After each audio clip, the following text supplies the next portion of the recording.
আসসালামু আলাইকুম। Yamin electric and sanitary পক্ষ থেকে জানাই সবাইকে স্বাগতম।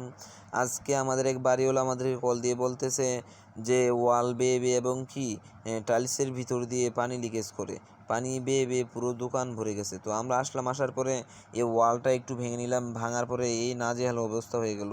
তো আমরা আরেকটু উপরে ভাঙলাম দেখার জন্য যে লিকেজটা কোন দিকে হয়েছে। তো ভাঙার পরে দেখতেছি ও একদম উপর দিয়ে দোতলার থেকে পানি বেয়ে বেয়ে নিচে পড়তেছে। তো আমরা দোতলায় গেলাম, দোতলায় গিয়ে একটু ভাঙলাম, ভাঙার পরে দেখতেছি ছাদের বরাবর 4 ইঞ্চি পাইপ কেটে এটার ভিতরের মধ্যে 6 ইঞ্চি পাইপ লাগানো হয়েছে, যেই কারণে ছিদ্রটা অনেক বড় হয়ে গেছে। ছিদ্র হওয়ার কারণে পানি লিকেজ করে নিচে বেয়ে বেয়ে পড়তেছে। তো আমরা উপরে একটা প্ল্যান করলাম যে 4 ইঞ্চি পাইপটা আলাদা একটি কেটে আবার নতুন করে জয়েন করে দিব, আর 6 ইঞ্চি পাইপটা নিচে দিয়ে ডাইরেক্ট টাঙ্কির ভিতরে এক্সট্রাভাবে নামিয়ে দিব।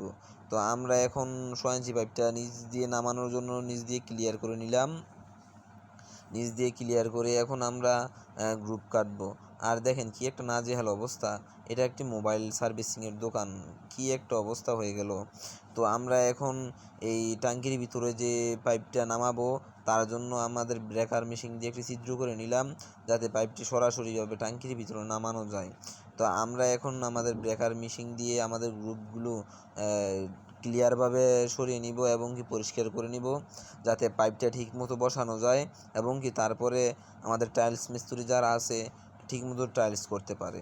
তো আমরা আমাদের মিস্ত্রি ভাইদেরকে একটু অনুরোধ করে বলবো যাতে আমরা কাজ করার সময় একটু ভেবেচিন্তে কাজ করার দরকার, কারণ আমাদের একটি ভুলের কারণে বাড়িওয়ালার অনেক বড় ক্ষতি হতে পারে। তো আমাদের 6 ইঞ্চি পাইপটি ডাইরেক্ট নিচ দিয়ে নামিয়ে টাঙ্কির ভিতরে নামানোর কাজ সম্পূর্ণ হলো। আমরা এখন আমাদের কাজটি শেষ করলাম।